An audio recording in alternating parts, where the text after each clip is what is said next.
Okay, are we ready to get started? Everything's going to be pushed forward. I just haven't changed this yet. So today's the 21st, which we'll be finishing chapter 3. We have an in-class at the end of class, so I got to kind of keep track of time. And then on the 26th, we'll start chapter 4. 28th, we'll finish chapter 4. The quiz is going to be moved to Monday, April 2nd. So everything's just kind of pushed up a little. Wait, you got to get a form. There's that one. You got this one from last week? You have these? There's that. You know about that one. Quiz 4. You've already done 3? Yeah. Okay, louder. Oh boy. Okay, so again, the quiz is going to be Monday, April 2nd, over these two chapters right here. We have an in-class, and then you'll have a homework assignment that will be due on Monday of next week for chapter 3. All right, last week, for those who missed last week's lecture, this part was probably the most important or hardest part of last week's lecture for those who missed it. And there is an example on page 90, or around 90, depending on which edition you have. It's all about, you're definitely going to have a problem in your future where you're told that the taxable income lands between, should be from one of these three columns, and you got to calculate the tax manually, show that you can do it.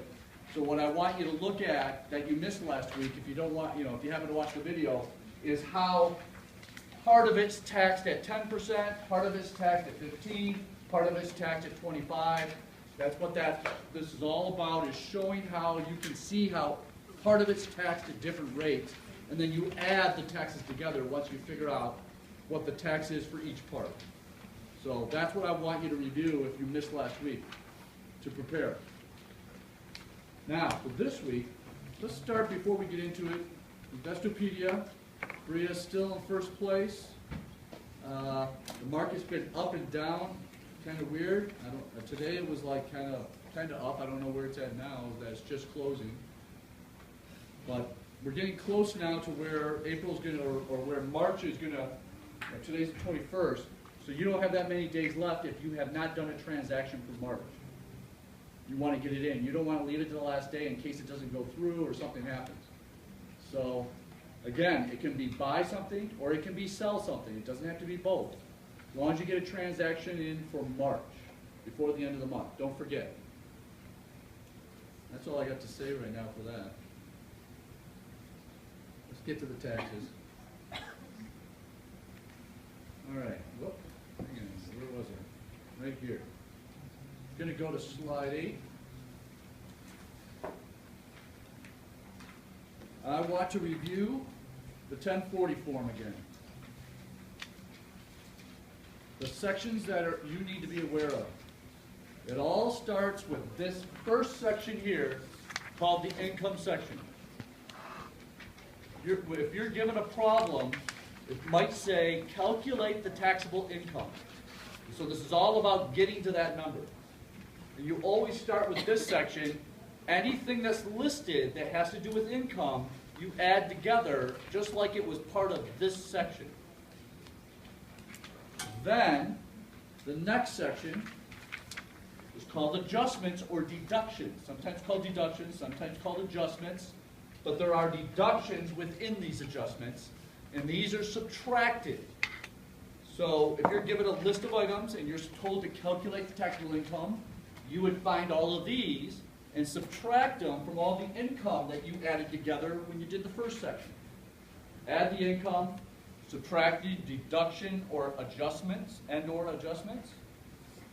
Now we're going to the next section, which, by the way, once you subtract these, it leads you to a very important number referred to, when you get used to it, as AGI. AGI, AGI, AGI. You'll hear it in your life many times. Adjusted gross income. Like when you're applying for things and they have to take your income into consideration, they ask, what was your AGI on your taxes in blank year, blank year.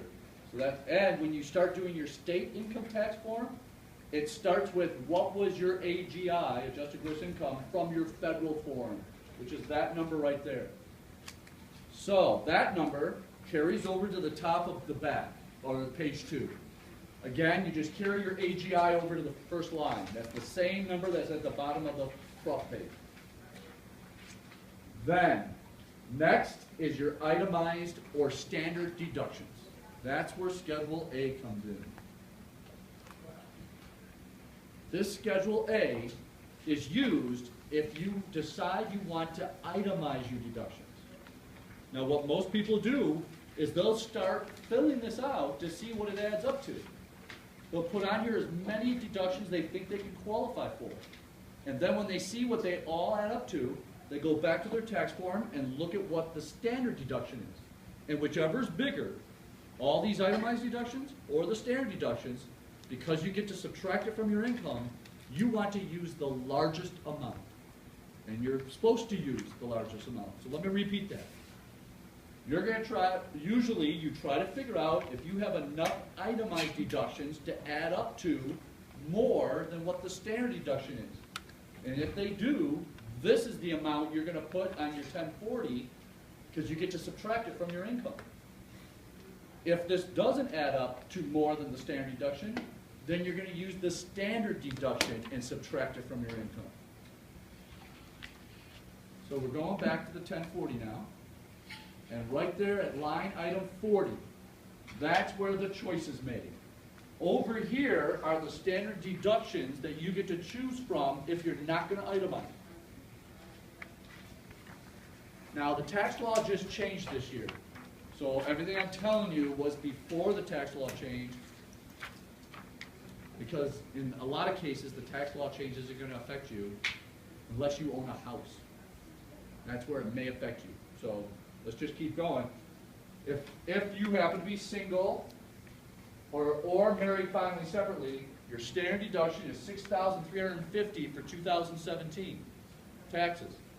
So that would be the number you would put there, and you would subtract it from your adjusted gross income, because you don't have to pay taxes on that money. But let's go now back to the itemized. But it's possible the moment before this tax law change, the moment you went to buy a house, when we get to the housing chapter, that's what I'm going to talk you into, is to buying a house fairly soon as you can. Start saving for a down payment. Because there are many tax advantages to owning a house, one being that these itemized taxes and this itemized interest portion are, most people have large amounts from owning a house. That's where they end up starting to itemize because of this owning a house. All of your, where's it at here? Right here, real estate taxes. If you own a house, you look to see what you paid in 2017 in property taxes, and you get to put it right there on line 6. If you own a house, you're going to get a statement from your mortgage company, whether it's a bank, credit union, or an independent mortgage company or national mortgage company, and it looks like a W-2 almost. And it tells how much you paid in interest. That amount goes right there at line 10. And those two numbers, especially this interest number, for a lot of people, we're talking between $10,000 and $25,000 in that each of the first few years when you own a house, because most of your payments go into interest. Let's say your house payment is $1,000, and you've got a 30-year fixed interest rate mortgage. Those first 12 payments in that first year, a whole bunch of it, like maybe 75% of it's going to interest. And that's why you have this huge amount that you get to put right there. Because if this and this, just these two alone, the real estate taxes and the interest on a home loan, usually end up adding up to more than a standard deduction. And that's why owning a home has a lot of advantages, because you get to subtract that a lot more from your adjusted gross income, which means that's less taxes you have to pay. Because you get the money you paid in taxes on these items back. So let me make sure you realize what I just said. Let's say you had $12,000 in interest, and let's say you had $3,000 in taxes. That's $15,000 you get to subtract from your income, just those two. I mean, you may have other itemized, but this is obviously more than a standard deduction, so you would take an itemized deduction. You may have a few more. But just these two alone, because you get to subtract this from your income, whatever tax rate, marginal tax rate, if you remember the definition from last week, marginal tax rate is the rate you would get charged on the next dollar earned. And in many cases, that's going to be like 25%, so 0.25. What's 15,000 divided by 4? A fourth of it, 25%. That's 750, that's 3,000, help me out. Where's Alexa? 3,000 what? Calculators? Take 15,000 divided by 4, make it fast, instead of 25%. Same thing. 3,750.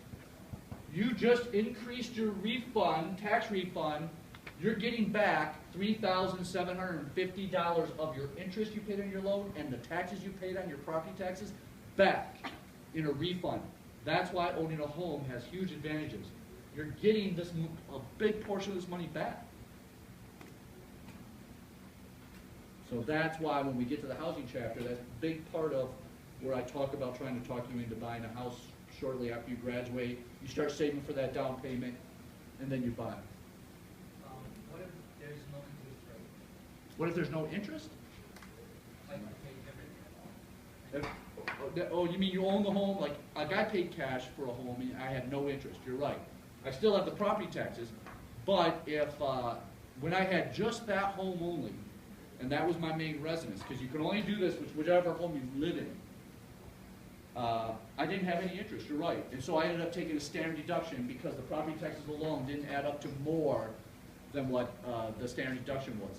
I mean, and you got some other things on here, which I'm going to talk about in a minute, but those are the big things that usually help people out on their taxes, getting a bigger refund. So if you bought a house with cash and you don't have any interest, you may end up taking the standard deduction, but you still want to check. You still want to fill this out just to kind of see if it adds up to more than the standard. But everybody says, okay, I don't know if I'm taking itemizing or taking standard. It's whichever number is larger is the one you're going to take, because that will increase your refund the most.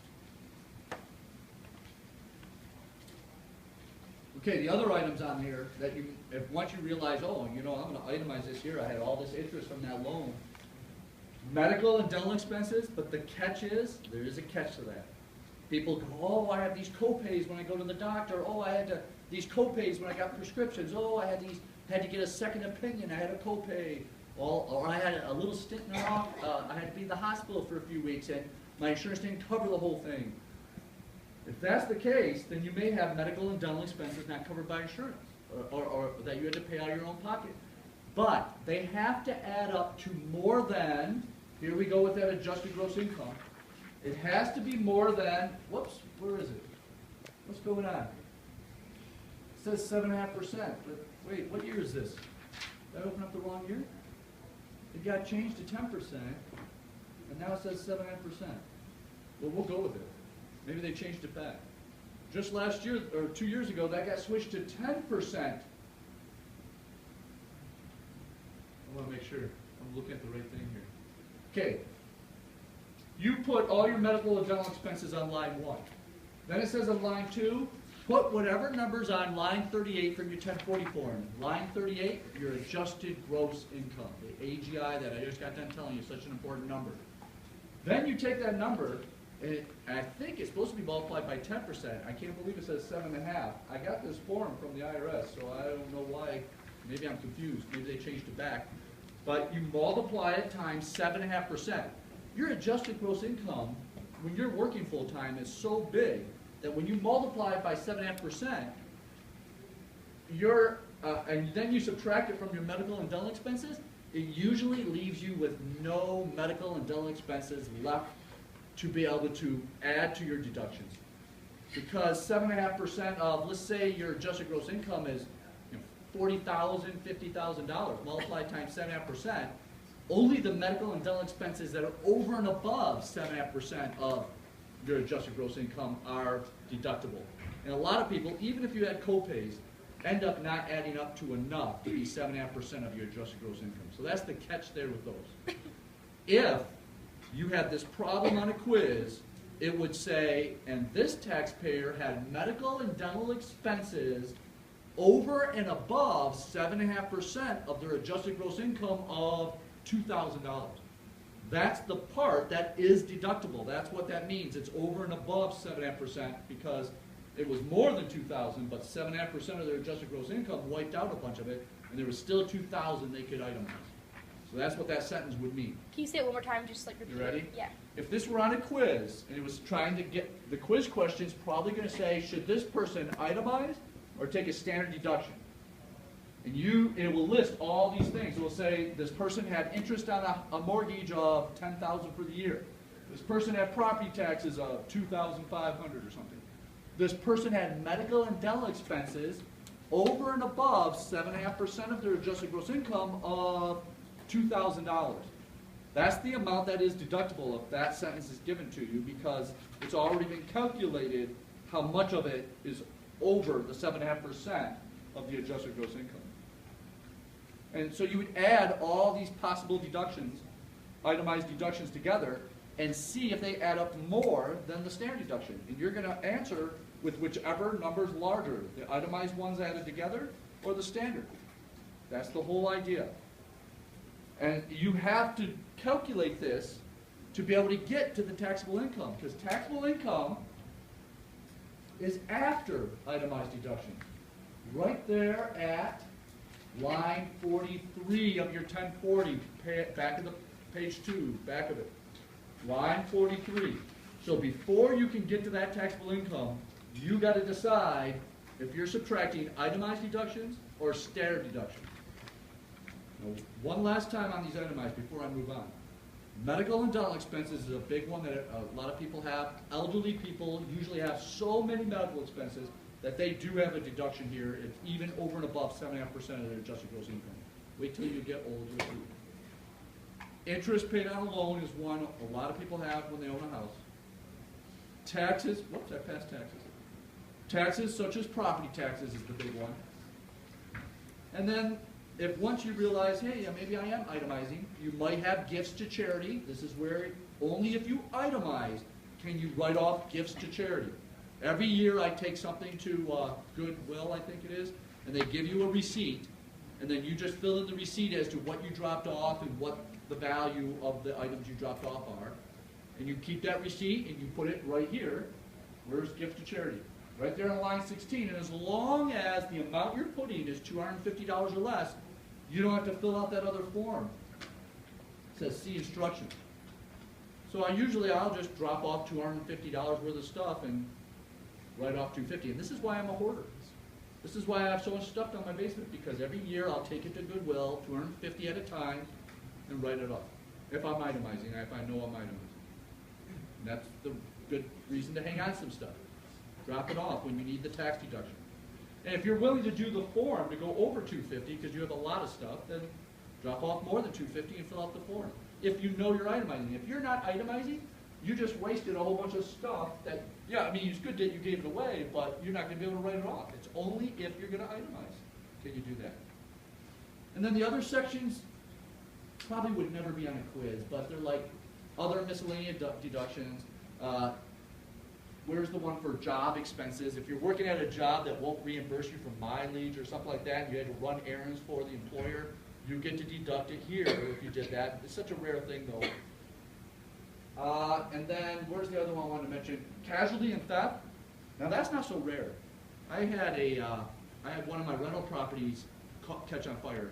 The tenants did. And so the part that was not covered by insurance, because I was itemizing, I was able to deduct it on here. I had a $1,000 copay, and so I was able to put the $1,000 there, and then I get 25% of that back. I got $250 of it back.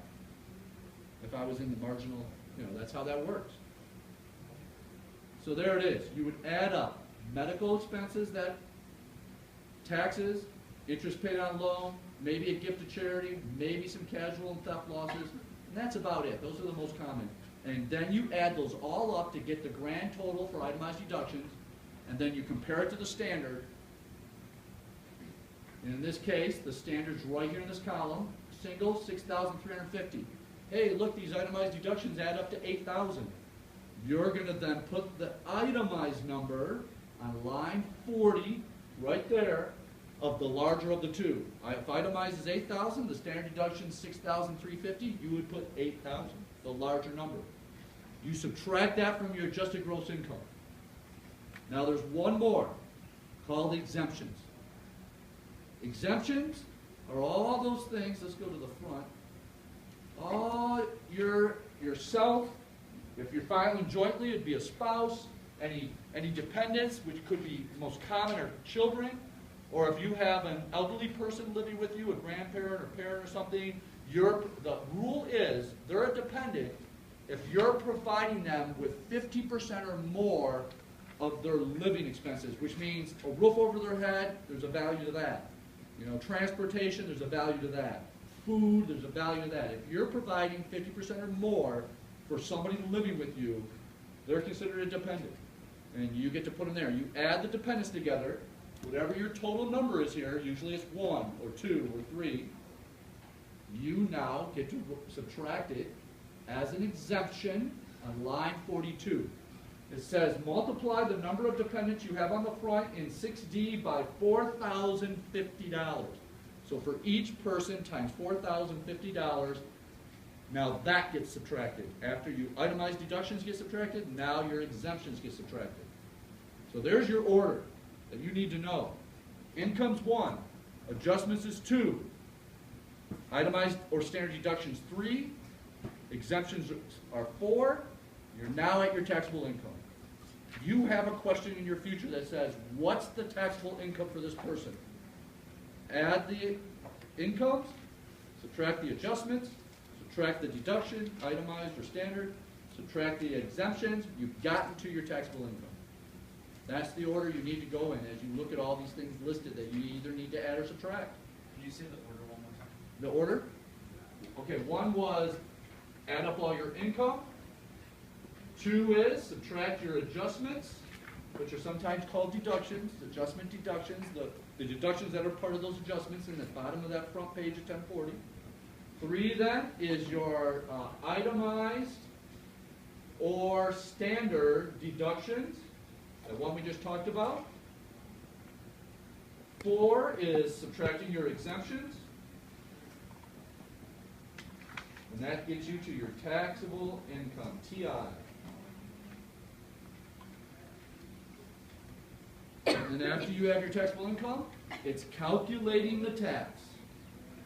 Where am I? Right here. Line 44. And most people go to that chart I showed you last week, where they match up the taxable income to wherever line item it is and figure out what their tax is. Or you can calculate it. If you remember, from this income to this income is times 10%, then from this income to this income is times 15%, the next level is times 25%, you add them together, you can calculate your tax. And that's what's on line 44. Now, these items right here, these are called tax credits. Do not mix up tax deduction versus, I should have had this on the list, credit. Very different. A deduction is right here. It's part of the adjustments and these itemized or standard deductions. That's subtracted. All of these deductions are subtracted from income. But credits, all these credits, child tax credit, residential energy credit, education credit, retirement savings contribution credit, credit for child and dependent care expenses, foreign tax credit, all of these credits, they're not subtracted from income. They're subtracted from the actual tax you're about to pay. These have a lot more value. Every dollar you're allowed to subtract here gets subtracted from your tax you owe, which is a big advantage. Let me show you. Let's say you owe $5,100 in taxes. Wait, let me go back.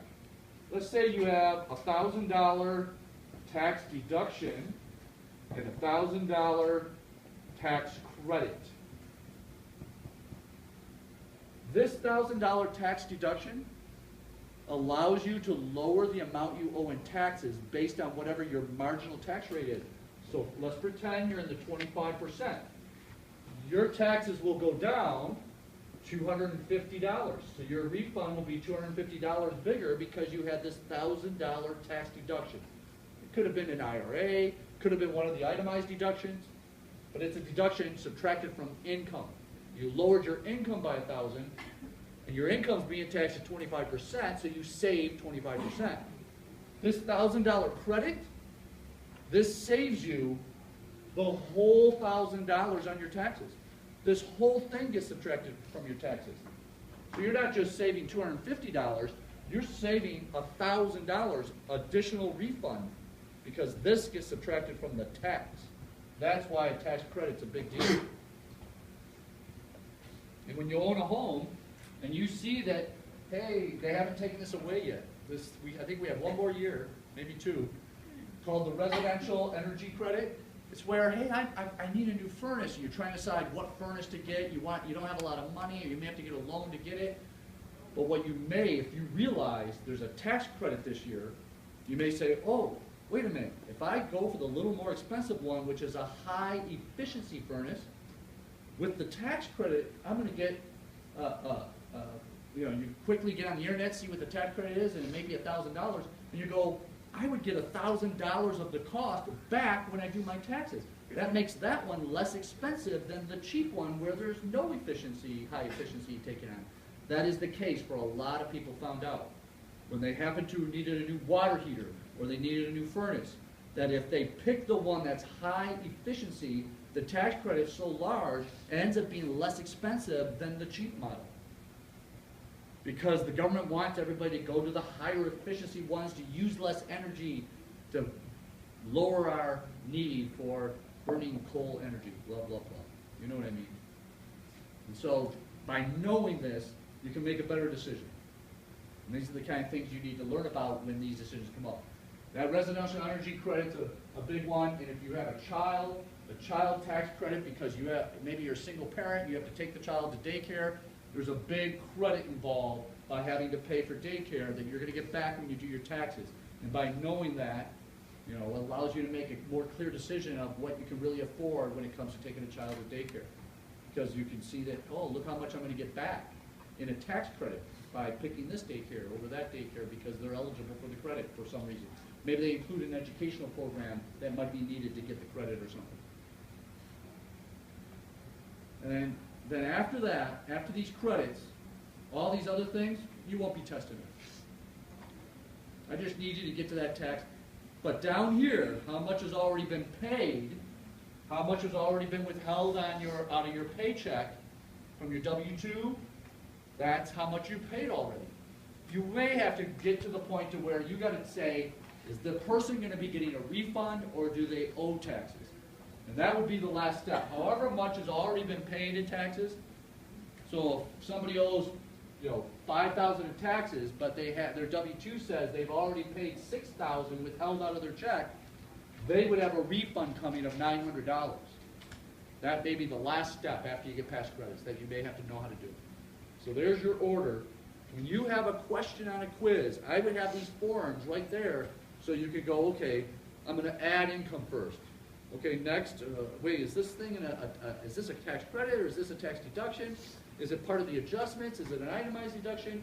You'll be able to recognize this then if you have these forms right in front of you while you're taking the quiz or the final exam. Part of this will be on both your last quiz and the final, some tax questions like this. All right, I want to define head of household. We talked about itemized deductions and exemptions now.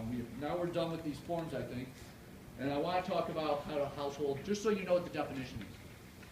If you ever have someone living with you that you're providing support for, a roof over their head, food, care of any kind, and you're single, had a person in the house taking care of other people, not a spouse involved, you're head of household, and you get an extra exemption because of that. Which is, where is head of household? Right here. Number 4 up there, filing status, head of household. And if you look at how the taxes are calculated, the column for head of household is paying less taxes than just a single person, that has dependents or doesn't have dependents. So, by knowing that definition of head of household, make sure you realize there's some people who don't realize they're head of household and just file single with dependents, and they end up paying more in tax than they really have to. The IRS will never come and call or write you a letter or knock on your door and say, you overpaid us. That's not ever going to happen. They only come contacting you if you underpaid them, not overpaid them. They just say, well, oh well, you overpaid us. Oh well, and then life goes on. But if you underpay them and you owe them more money, you will hear from them most likely. It will start with a letter. So now we're going to audit. There's these crank or fake calls that are out there in the world that have been happening the last few years to a lot of people, saying, we're the IRS, you owe us a certain amount of money, before we file for a warrant for your arrest, you could pay us, go to, what's that place that you can transfer money really fast? I can't think of. What's it called? Venmo? Say it again. Western Union. Go to Western, the call always says, it's a recording. Go to Western Union and send us $3,200 right away to this, whatever. They leave a code or something. It's completely fake. IRS never initiates contact by phone. It's always a letter. Always. Then, after that letter, it could go into the direction to where it could turn into a phone call. But in most cases, everything's done through the mail, through letter, then it goes maybe to email or something like that. And you'll have an agent assigned. What's nice is, I want to tell you from experience, I've been audited a couple of times, and business-wise, I've been involved in several audits. But personally, I've had a couple audits. And my advice is, read the fine print on that initial letter when you get that announces you're being audited. On there in the fine print, really small, it offers you free assistance. There's a toll-free number that connects you to lawyers who are waiting, they're already paid for, to help you for free, to help you through the audit. Take advantage of that. It costs you nothing. And my arrogant way, the first audit, I thought, I can prove that this is real, and I don't owe this money. I'm going to get my stuff together, I'm going to send it. And I thought, no problem. But it wasn't good enough for the IRS. And luckily, I went ahead and saved the paperwork, found the phone number, and called, got a lawyer. That lawyer happened to have been in Philadelphia. That's where the toll-free number went to. Got her involved. She said, you just need this one other piece of paperwork that I didn't know I needed. Got it to her. She then contacted the IRS, got everything there, cleared. Got a letter. You're no longer under audit. You owe us nothing. All taken care of. And the second time, I went straight to the lawyer help, even though I knew I could have taken care of that one by myself. That one was even easier. But get the lawyer. It's free. The IRS respects that you're having a lawyer help you more than trying to do it yourself. And so it just seems to have leverage. So the IRS audit you as long as they want to, or until they see fit?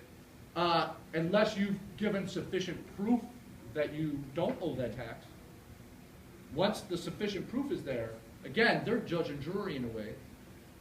What happens is, if they still don't accept what you provided, you have that choice of getting a lawyer involved, and they give you instructions for what's called an appeal process. You have to follow the appeal process just like anything else, and you got to follow it to the T. You have to write, when you write to the IRS, you have to write a special way, or they're so picky. You have to have the complaint number or your social security number in a certain place, either it's the top right or top left. You have to have it addressed a certain way. They have this little format you got to file, or they won't accept it. It's like they have these rules that are going to cause most people to not be able to get through an audit without owing money.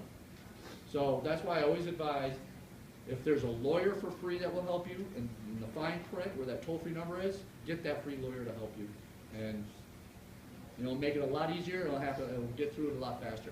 Now, if you really owe, that's called tax evasion. I want to make sure tax avoidance and tax evasion are two separate things.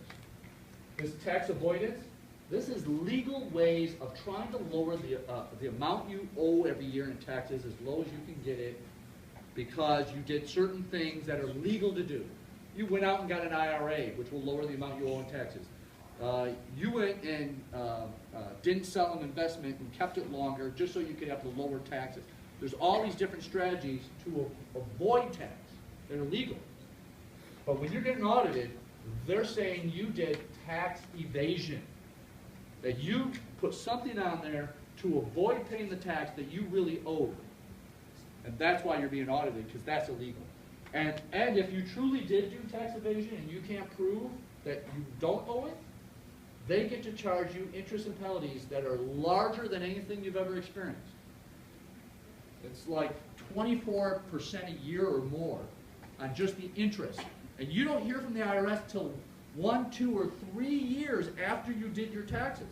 And they get to charge interest going back to when you did your taxes, no matter how long it took them to find the mistake. And penalties are even more.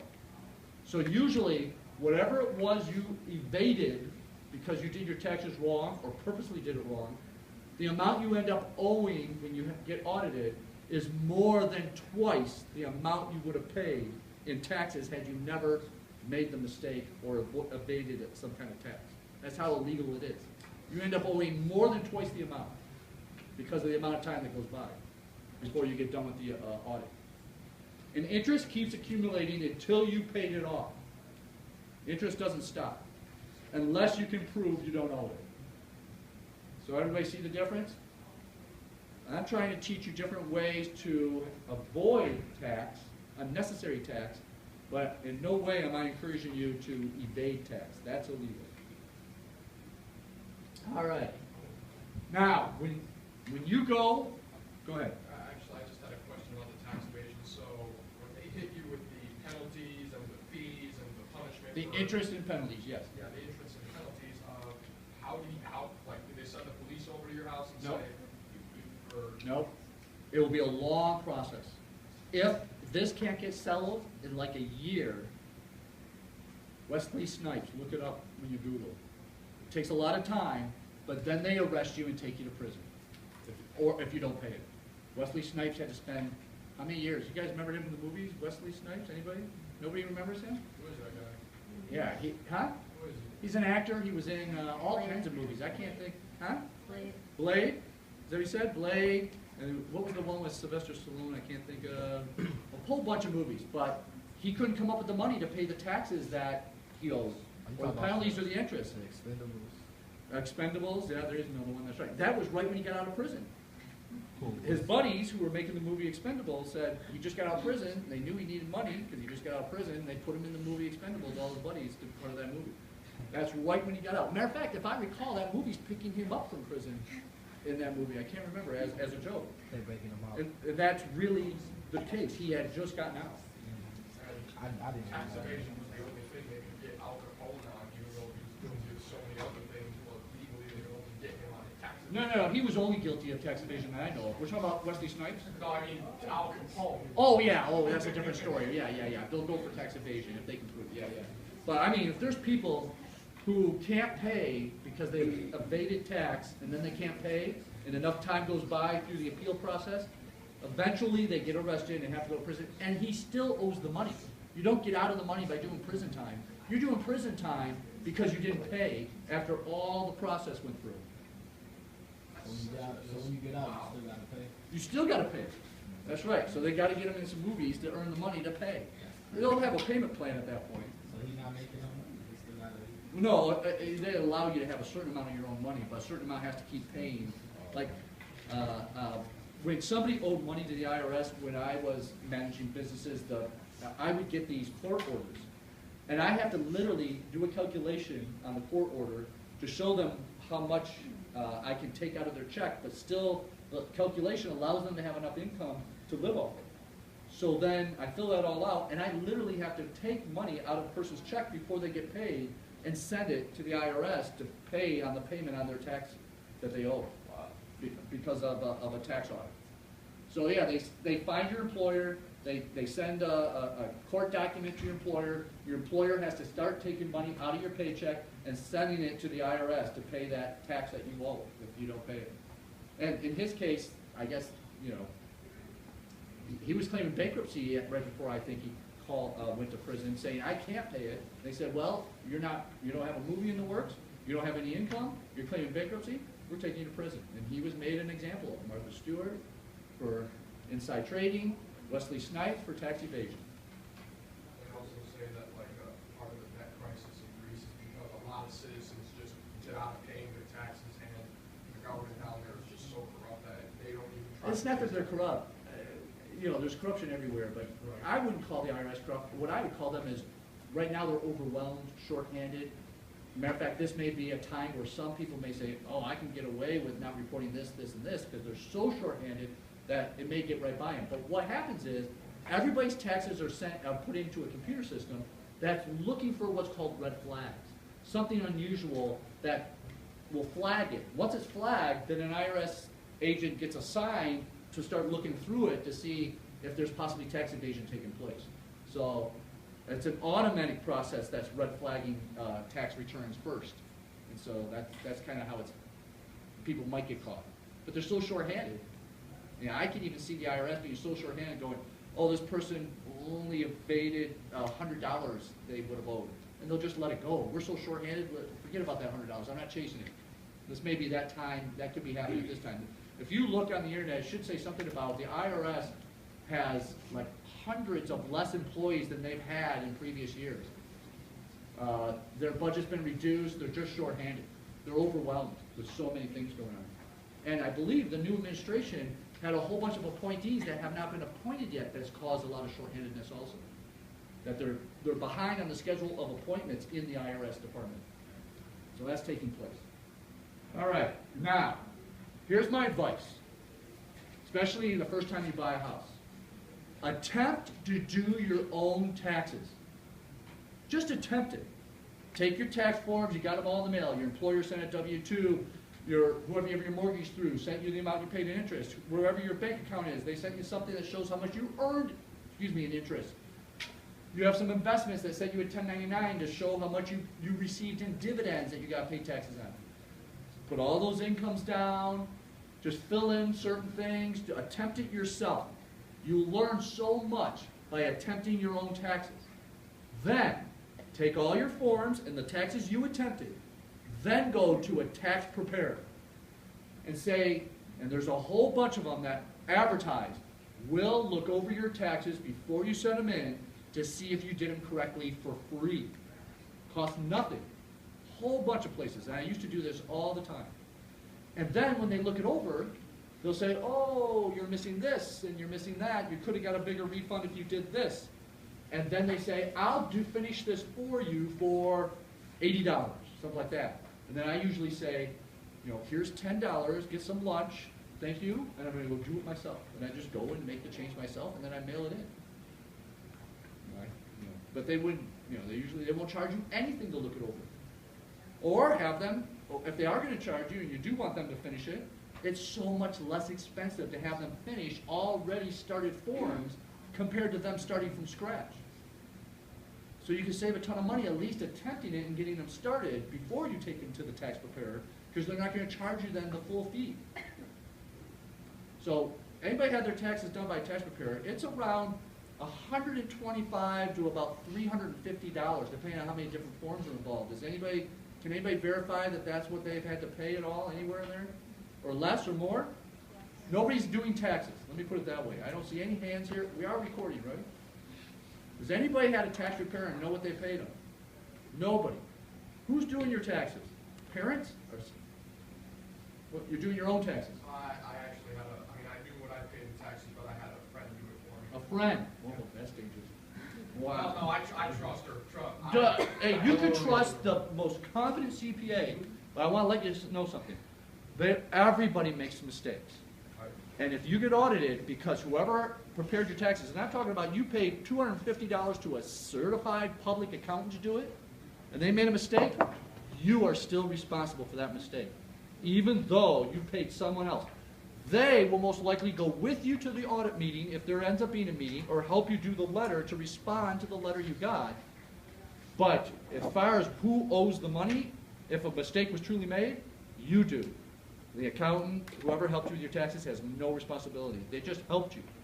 Even if you paid them $300, They're helping you fill it out. They don't have responsibility. Responsibility always falls for whoever signed it, whoever taxes they are, that just got completed. So you don't get out of that responsibility. So that's why you're taking a little risk. Only because if they made a mistake, interest and penalties are still on you. And that's the burn. The interest and penalties hurt so much that it teaches you to never lie on your taxes from that point on, because you end up owing so much money. I've had this happen to a friend who didn't have the money to pay his taxes, and it did come back to haunt him, and he ended up owing so much money that he had to set up a payment plan. So if you did on TurboTax, could you have someone check it, or? Yeah, absolutely. Print it all out, and before you mail them in, or before you do the, with TurboTax, someone else told me they had to use TurboTax. You said you were electronically filed them for free, right? Before you click the button to electronically file, I would print them out and have someone look them over, then go back and electronically file. Is what I would do.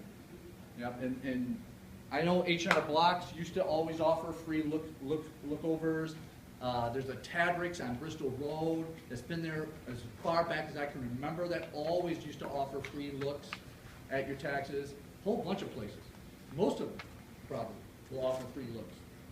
And then if they see things, you might say, oh yeah, go ahead and finish it. And usually they only charge you like $20 or $30 a form that you may be missing. And you save a ton of money because you started it yourself. And you learn a lot. Now, when you're at a place and they did your taxes for you, they always ask you this question: would you like your refund right now? Because we do instant refunds. If you say yes, what you just authorized is a loan. That's really what an instant refund is you're borrowing the money you would get in the refund. And even though it looks like you're only getting charged $20, hey, we're only going to charge you $20, you can have the refund right now, or $30. If you do the math on it, you're paying for a loan that's maybe only going to be for 4 weeks, because your refund probably would have came in about 4 to 6 weeks anyway. And if you take the amount in the fee divided by the amount of the refund, and then annualize it, say, well, that's for 4 weeks, multiply it times 12, you'd realize you're getting charged over 200% interest.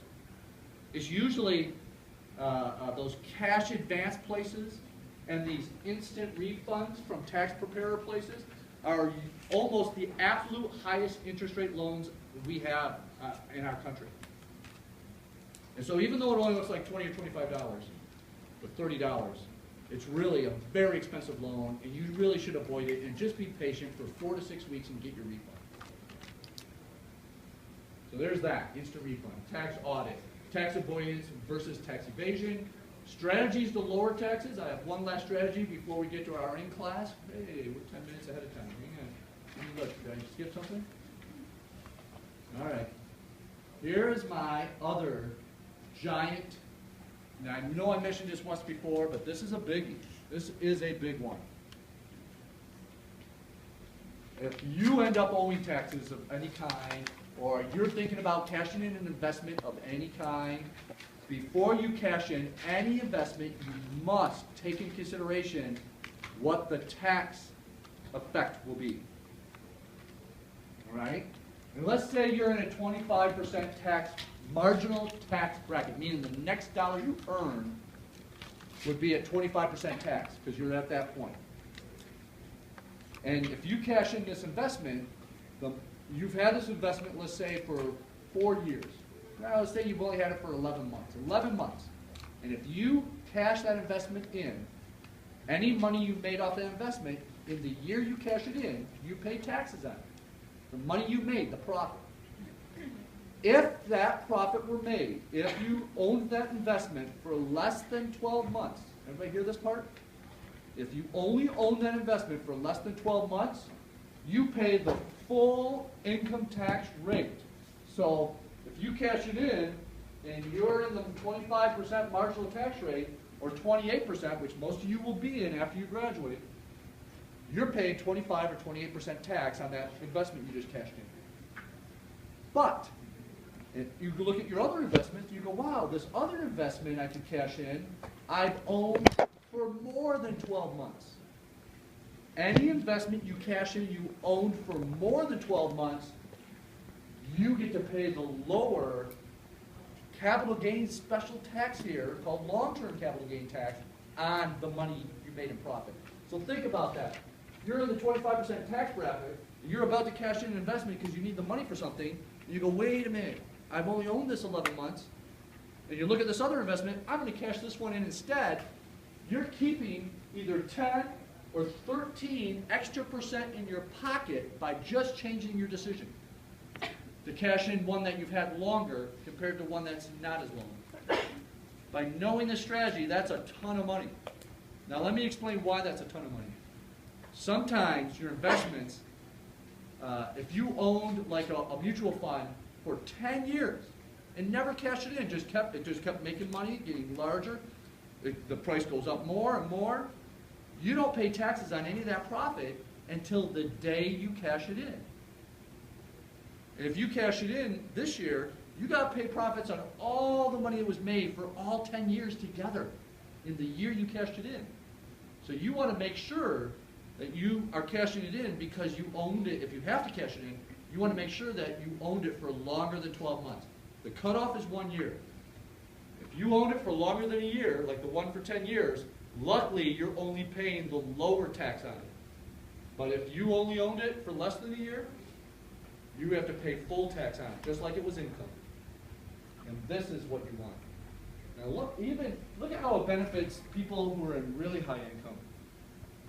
They go from 35 to 15, 20 extra percent in their pocket by hanging on to that investment longer than a year. Something seems unfair about that because they're already making a huge amount of money to be in that marginal tax rate. It seems like the benefit should be bigger. But if you do happen to be lower income, if you ever hear parents say, I put that investment in my son's name, or I put that investment in my daughter's name, because their son and daughter might be at 10 or 15% tax rate because they're in college or they're in high school or something. And so the tax on that investment, if it were cashed in, is zero. No tax on it, as long as it was held in the son or daughter's name for at least 12 months or more. So you'll see parents do that just to avoid that tax. Legal, completely legal. The bad news is if you have a rebel son or daughter, they could cash that in any time because you put it in their name, and they could disappear with that money any time because you put it in their name. So there's a little risk involved, but it's a completely legal thing to do. When you switch it from your name to their name, it's called a gift. If it's more than $15,000, there is what's called a gift tax. But you're allowed to put something in your son or daughter's name called a gift up to $15,000 a year. And you can do that with an investment. You're just hoping that when it gets cashed in, that the son or daughter will hand you the money when it gets cashed in, because really it was your money. You just did that to legally avoid tax. That's not tax evasion. That's tax avoidance legal. Go ahead, Mary. So you couldn't do it without telling the time? No, well, the statements are going to come in their name. If you're telling me they never get the mail, they're going to know something. Yeah, I mean, I don't know how you would hide that. You have to have a close relationship where you go, look, this is not your money. I'm just putting it in your name. You know. So it's a tough one. But there's a lot of parents who do it. So is there an age limit? No. I don't know if there is an age limit. I think even if it's like a 10-year-old, I think you can do it, but I'm not positive. I'm not positive on that. All right, everybody understand how this works? This discount in taxes is only on investments. So it's all about how long you owned it. The cutoff, this may be a quiz question. You know, how long do you have to own an investment to get the lower long-term capital gains rate? 1 year. It's all about 12 months. 1 year, 1 year, 1 year. If it's longer than a year, lower rate. You owned it for less than a year, full higher rate. It's called a short-term capital gain versus a long-term capital gain. You ready for the in class? You're going to work in groups. No one's going to work alone, right? Right? Okay. No one's going to work alone. Right? Everybody? Madison, right?